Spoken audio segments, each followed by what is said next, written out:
Hello, good afternoon, everyone. Let's all welcome Miss Eliza. Hello, ma'am. Hi, good afternoon po. Good afternoon, everyone. I am Alisa Gretil, PT, RP, PT, BPT. Ayan. And just a quick background, I graduated from the University of the Philippines, Manila, back in 2014 pa. And Yes. I recently graduated naman from Arcadia University for my Doctor of PT degree. So ayan. Hello po, Sir Nel. Hello, Ayan. Hello. everyone. Thank you, ma'am, for accepting our invitation po na maging guest Mm. speaker po for today's. So, ma'am, first of all, no, congratulations po on completing your Doctor of Physical Therapy degree. Ma'am, so just a Thank you little bit po. throwback lang tayo, ma'am, no, before entering your college.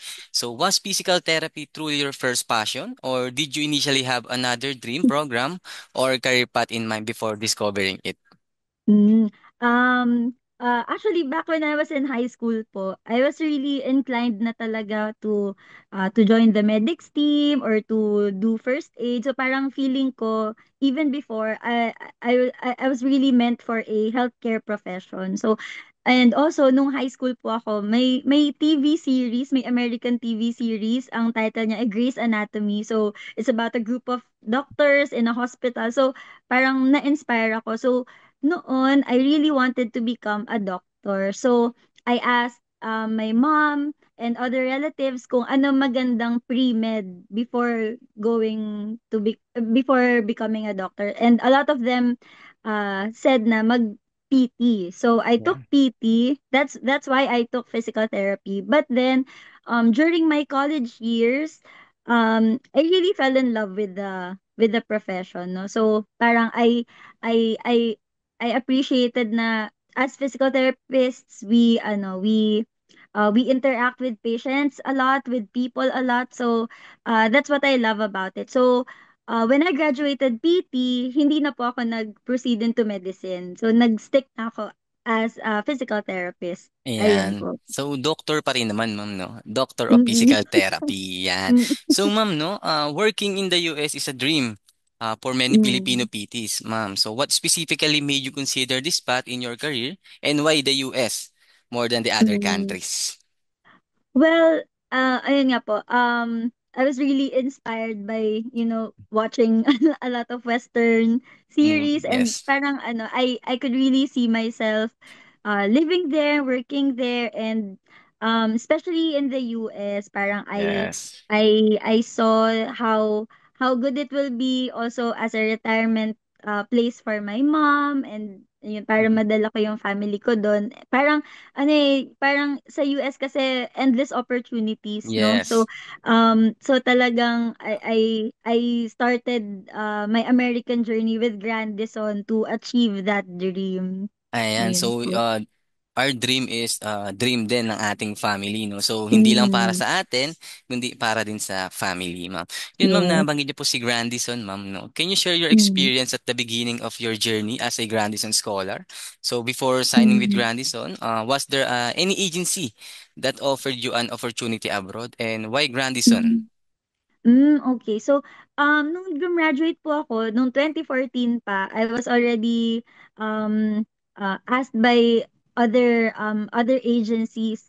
Pero I think aware naman yung iba doon sa mga ibang agencies na nagpapadala ng healthcare professionals in the US.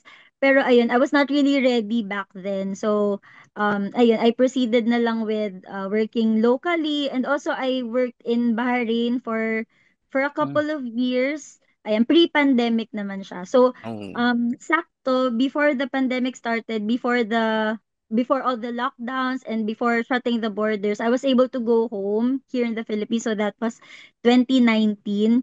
And then doon nag-start na parang what if since na-try ko na yeah. mag-work in another country, what if I go somewhere better, no? And Yes. syempre laging pag ganun yung thinking, papasok agad sa isip natin USA, no? So I started doing my research yun during pandemic kasi syempre parang nasa bahay lang lahat, wala tayong Yes, wala tama. tayong work, ganun masyado. So I started doing my research, and then parang parang ano, eh, parang siguro nasa algorithm ko or nasa algorithm rin ako ng Grandison. Bigla akong natawagan ng isang recruiter, si Sir Nathan. Ah, si Sir So Nathan. ayun, so I was already interested even before he called. And then ayun na, parang nag-click na lang, parang perfect na na. Okay, sige po. And when can I start? When can we start? At Oh, tas ayun na. So that was back in pandemic. 2022 na. So, it look like na blessing in disguise, ma'am, yung pandemic na dumating para sa atin. No? Mm. So, kahit na yun, nasa bahay tayo, at least now, look, konti na lang. Ayan, ma'am, no, Yes. again, ma'am, no, congratulations po on finishing your Doctor of Physical Therapy degree, ma'am. So, at Thank first, ma'am, you. no, how does Grandison inform you that you will take the DPT? Or how did you find out that you will have to undergo the DPT program po? Okay. So, nung nakausap ko po si Sir Nathan about, before even before signing the contract, we were already offered like different tracks po, eh, 'di ba? Parang Yes. merong fast track, tas merong track na you will really take the DPT. And it was really well explained to me Yeah. na parang syempre times are changing, the requirements in the US are Yes. changing as well. So they really encouraged us to take the DPT ngayon pa lang here in the Philippines Mm. instead of going there na tapos doon pa namin kailangan i-take imbis na natapos na namin dito and then pag nandun na kami, mag-start na kami agad mag-work. So parang yun, very, very proactive siya for me. Yes. So, I really took the chance na mag-DPT na dito sa Philippines, tapusin na lahat. And then, once we get to employment na and deployment, okay na siya. I'm Mm. already done with it. So, ayun po. So meaning una pa lang ma'am nasabi na no? Opo. Opo. So knowing that the DPT program would require a further academic commitment ma'am, so another Mm, years of study. So mm. what motivated you to stay on that path po? Ano po, eh, parang, Grandison was really ano naman, really supportive Yes. in terms of, yun the enrollment process and even during our, whole DPT course. Um, so parang tsaka siyempre what really motivates you is, to get that degree na parang Yes. parang ano, kumbaga additional achievement din for yourself and of course to make you more hireable in the US, no. So parang ano siya, win-win talaga, walang Yes. lose situation. So that was really the thing that motivated me, even though of course yun nga, parang at my age na working na rin and then additional ano pa, parang classes and Yes. academic requirements. Pero ayun, parang very very smooth lang din naman lahat nung process with the help of Grandison, with the help of our ano yun, yung parang uh, team sa Yes. academe, and then also with my classmates na nakasama ko rin even before the ano pa, during the review pa lang ng NPTE. So ayun po. Ayan. So ma'am no, ito hindi na siya secret kasi itatanong ko siya sa iyo. So what's your secret po or what do you think is the key in passing the DPT? And knowing ma'am no na working kayo ma'am, how did Mm, you manage your schedule po? The review and work. ayun. Siyempre at first ano po talaga siya, medyo struggle siya kasi siyempre during especially in Arcadia po kasi we had ano, Zoom classes, mga parang twice a week. Ayan, so and it's ano, US time. So Yes. kailangan talaga ng matinding scheduling, ayan, na parang um just to manage your time, halimbawa, submission of homeworks or pagte-take ng exam. Asynchronous naman po pagka sa Arcadia. So, Yes. we had the liberty to do the schoolwork in the convenient in the most convenient time for us. Pero yun nga po, yung pagka Zoom classes lang, yun lang yung medyo challenging kasi US time siya. But Mm. um siguro one of the secrets din is having, a very supportive group of Yes. classmates na yun. Again, as I've said, yung mga naging classmates ko po sa Arcadia were also my classmates during the NPTE review. They were also with me during Yes. the NPTE sa Guam, and kami-kami rin po yung naging magkakasama sa Arcadia. So ayun, pagka may Zoom classes, magcha-chat, gising na, ganyan. So, So, ayun, tulungan. it really helped na very, very good yung support system. Not just with my classmates, but also with, again, with the Grandison team helping us, parang, parang kami na bahala sa pag-study, sila na bahala sa everything else. Yes. Ganun. So parang Ayan. need lang talaga mag-focus and time management, Mm, and ang kagandahan din ma'am, yung nabuo yung bond with your classmate, mm. no. So Yes nagkakaisa kayo po. ma'am. So Yes po. nagkakaisa.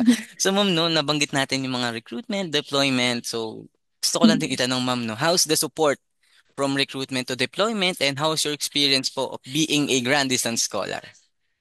Ayun, ah, before pa lang po ako mag-sign ng contract with Grandison, so talagang in-advise ako ni mami ko na basahin mo mabuti yung Yes. contract, aralin mo kasi siyempre that's a really big step to take, Decision. no, and Yes. siyempre pagka may mga ganyang binding contracts, you have to make sure na um, you will benefit from it talaga. So, Yes, tama. um, so ayun, before pa lang naman signing, very clear naman lahat ng nilatag ng Grandison na itong gagawin namin to help you reach your goal na makapunta sa US. Ito ang mga bibigay namin. And honestly, um, ayun, binigay naman nila lahat. Wala Yan, namang ano, kompleto.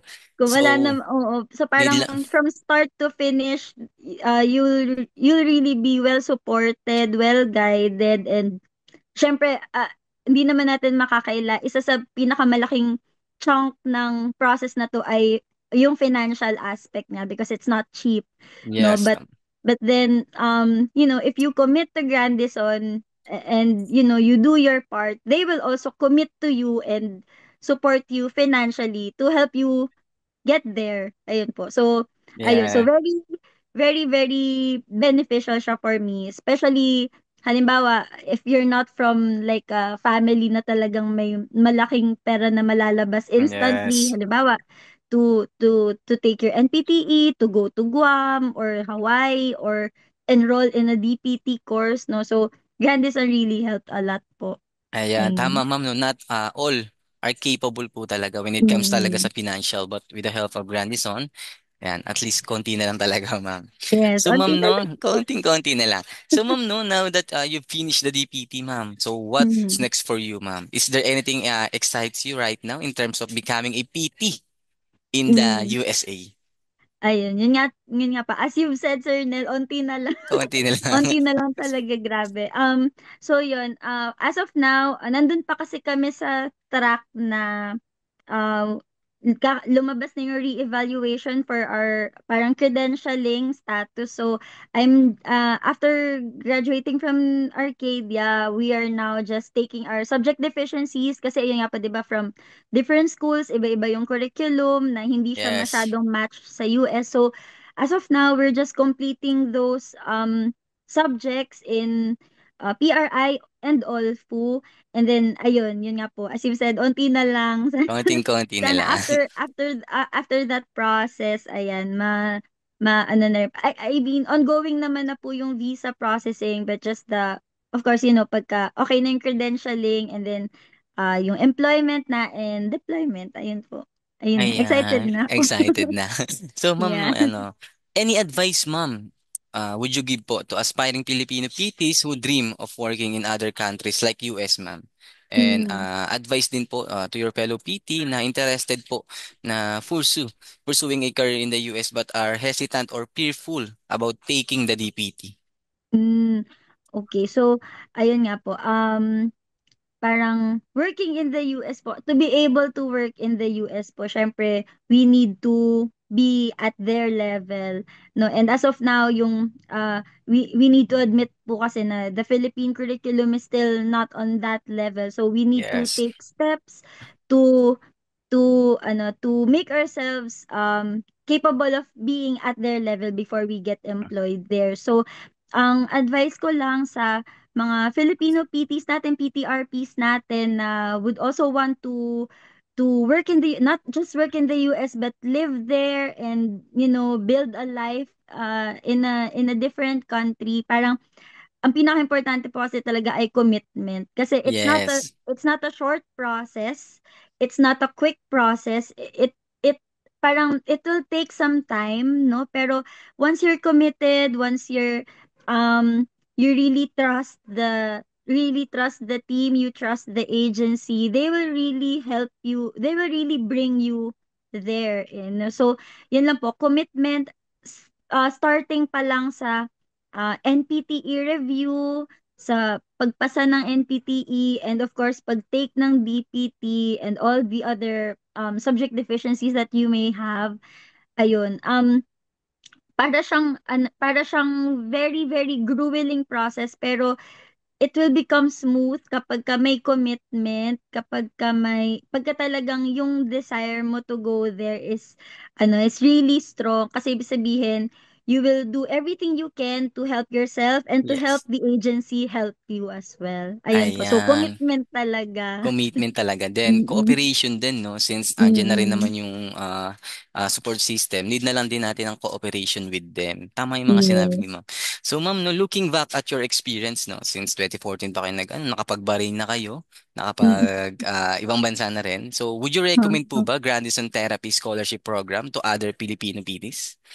Yes, of course. Hindi na, kumbaga, hindi naman po ako magse-stay sa agency nito if I don't find it helpful, if I don't find them supportive, no? Kasi syempre, you will feel sa yung how they communicate with you, and how they support you in every step, no? So, yes, for our PTRPs, or even yung mga undergrad, yung mga students pa lang na looking forward na to work in the US especially, no, Grandison is really one of the agencies na talagang trusted here in the Philippines. Kasi marami ng success stories. I know a lot of PTs personally na nandun na, no, mga nauna na. So, ayan, parang parang para siyang tunog scam, kasi it's really, really good. The deal is really, Yes. really nice. So parang una magda-doubt ka kasi parang too good to be true, but it really is good, no? So there's no scam in it. Talagang ayun nga, if you're committed to the agency, and the agency will commit to you, you will reach your American dream Ayan. sooner than So, expected. Ayun po. yan. So, ma'am, tayo konting-konti na lang talaga. Andun na tayo. So, ma'am, Ay, thank you so sana. much again, ma'am Alisa, no? Especially po sa pagbibigay po ng time sa amin despite na nag-work tayo. Yun, nabigyan niyo po kami ng konting time. Then, see you po, ma'am, tomorrow, Saturday. Magkikita ulit tayo for Tera Prep naman. Yes Ayan. po. So, ma'am, anything you want to add, ma'am? Like, may gusto ka po bang i-shout out, batiin, or pasalamatan during this live session po?